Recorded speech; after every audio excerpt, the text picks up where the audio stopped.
మన తొలి వెలుగు ప్రేక్షకులు అందరికీ నమస్తే. ఇగో కోడలంట బుడ్డ డ్రెస్సులు వేస్తుందంట. పైన జానెట్ ఉంటే కింద జిట్టడే ఉంటుందంట ముచ్చట. డ్రెస్సులు మళ్ళీ ఏందో అనుకో నన్ను బదనం చేశారు కానీ డ్రెస్సులు పైన ఉంటే కింద ఉండదు, కింద ఉంటే పైన ఉండదు, ఉండి ఉండనట్టు ఉంటుందంట. అంతే బుడ్డ డ్రెస్సులు వేసుకుంటుందంట. అత్తమా ఉండి మొన్నాడు పిలిపించారట. పిలిపించి కోడల నీకంటే ఇజ్జత్ లేకుండా కానీ మాకు కొద్దిగా ఇజ్జత్ ఉన్నది మా అమ్మ. కానీ మేము ఊరోళ్ళం, మా ఊర్లలో జర సాంప్రదాయంగా ఉంటారు, మా ఇజ్జత్ ఇయ్యకూడలా, జర వేసుకుంటే బట్టలు నిండేసుకో, లేకపోతే ఇంటపడి సాగు, కానీ నువ్వు బయట తిరిగి మా ఇజ్జత్ ఇయ్యకు మా అమ్మగాని అని బిడ్డకు సొంత బిడ్డకి చెప్పినట్టు సిలిగా చెప్పినట్టు చెప్పిరట. చెప్తే కోడలు ఇంటదా? ఇంటే ఇంటే గిట్టేందు కావు, నేను వినంటే నన్ను పెట్టిందట. మా అమ్మగాని తల్లి నువ్వు గిసోని పని చేసి ఇక రీల్స్ తీయకు, మరి ఆ రీల్స్ ద్వారా మరి ఎన్ని డబ్బులు వస్తున్నాయి మాకైతే తెలియదు, కానీ మా అమ్మగాని మనం బతందుకు మాకెంతో కొంత ఉన్నది గననే బద్దు, కానీ జర గిసోని డ్రెస్సులు బంద్ చేయని చెప్తే వినలేదంట. ఈమె వినకపోవడమే కాకుండా ఈమె తల్లిదండ్రి, ఈమె అక్కచెల్లెళ్ళు, వీళ్ళ బలగం మొత్తం కలిసి ఈ ముసలోళ్ళ పైన ఎప్పుడు చూసినా కానీ పంచాయతీ పెట్టుకొని దాడి చేస్తురట. మా బిడ్డ ఆమె ఇష్టం వచ్చిన రకంగా ఉంటుంది, మీకేం ఎక్కరని వీళ్ళని బాగా ఇబ్బంది పెట్టిరంట. ఓసారి కొట్టనే కొట్టిందంట కోడలు. ఇప్పుడు కోడలు అన్నప్పుడు కొడుకు పిల్లలు అన్నప్పుడు అత్తమామగా మాత్రం బాధ్యత ఉండదా? వద్దు బిడ్డ గిసోని డ్రెస్సులు పాడైపోను, మన సంప్రదాయం ఇది కాదు, మన సాంప్రదాయం వేరే ఉంది అని చెప్తే వింటలేదంట. మళ్ళీ ఈ కోడలు నేడికెళ్ళి తెచ్చుకురీలు ఈమె గతంలో రీల్స్ చేసి అంట ఇన్స్టాల్లో ఫేస్బుక్లో ఇలా కొడుకు పరిచయం అయితే పిల్ల మంచిగా ఉందిరా అనుకొని టిక్ పెట్టుకొని ఇక ఈమెతో చాటింగ్ చేసుకొని చిన్నగా లవ్లో పడి ఆ తర్వాత ఒప్పించి పెళ్లి చేసుకురట. మరి పెళ్ళి అయినాక కొన్ని అలవాట్లు మార్చుకోవాలి కదా. ఇప్పుడు పెళ్లి కాక ముందుకు కొందరికి కొన్ని రకాల అలవాట్లు ఉంటాయి.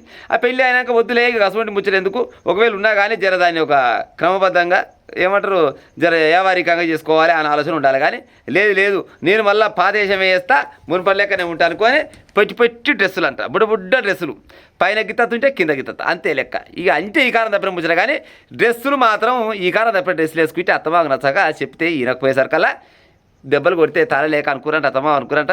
ఇక మన కోడలు అయితే మనం మార్చలేము, మరి ఏం చేద్దాం, ఏమొద్దు, ఇక ఈ భూమి మన మనకు అయిపోయింది, మన పని అయిపోయింది, ఇజ్జత్ పోతట్టుంది అనుకొని ఇద్దరు అత్తమా అంట చిన్నగా అనుకొని ఇసం కలుపుకొని చెరింత తాగిరంట. చెరింత తిన్నరు. కథం ఉత్త పుణ్యానికి ఫస్ట్ ఒకళ్ళు చచ్చిపోయిన మన బతుకున్న కొన్ని దవాఖానలు వేస్తే ఇవి చచ్చిపోయింది, అది బిడ్డ చచ్చిపోయారు. సూత్త అయిపోయిందా? అయిపోయి ఇక వస్తారు, ఇక చచ్చిన వాళ్ళు ఎక్కడికి వస్తారు. ఇక కోడలు పొట్టి డ్రెస్సులు, అత్తమామల ఆత్మహత్య, రీల్స్ వస్త్రధారణపై అత్తమామల అభ్యంతరం, గొడవలు అయినాయంట. కోడలు ఆమె కుటుంబ సభ్యులు వేధింపులు తాళలేక మరణం.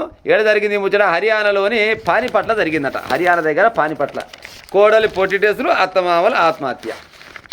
ఈ పొట్టి డ్రెస్సులు పాడైపోను, ఏం పొట్టి డ్రెస్సులో ఏం ఉత్తపుణ్యానికి అత్తమామ చెప్పింది. రీల్స్ కోసం కోడలు పొట్టి దుస్తులు ధరించడంపై చెలరేగిన వివాదం అత్తమామల మరణానికి కారణమైంది.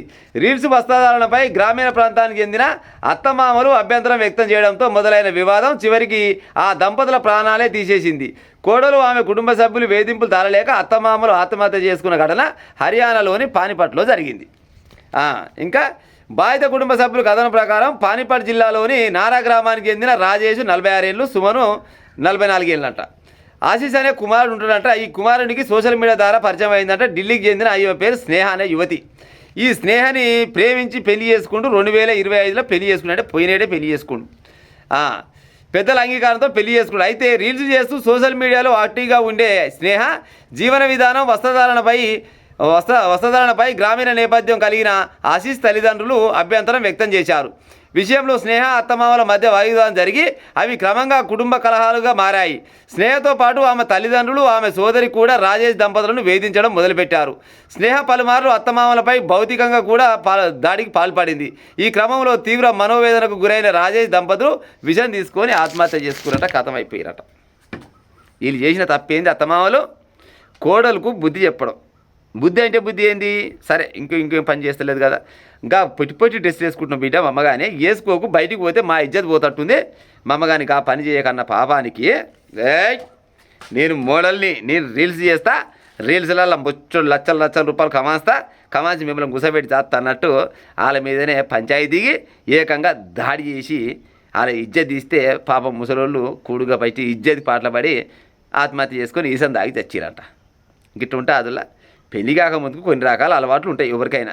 ఆ పెళ్లి అయినాక మళ్ళీ మార్చుకునే ఉపాయం చేయాలి. మార్చుకునే ఉపాయం చేసి గట్ల కాదు బతుకు గిది అనుకొని ముందరకు పోతే జీవితం సాఫీగా ఉంటుంది. లేదు నేను మళ్ళా పెళ్లి కాకముందుకు వేసిన వేషాలన్నీ మళ్ళీ వేస్తా గట్టినే ఉంటాయి ఈడంటే నడుస్తుందా? ఆడోళ్ళకైనా మొగోళ్ళకైనా నడుస్తా అదుల గట్ల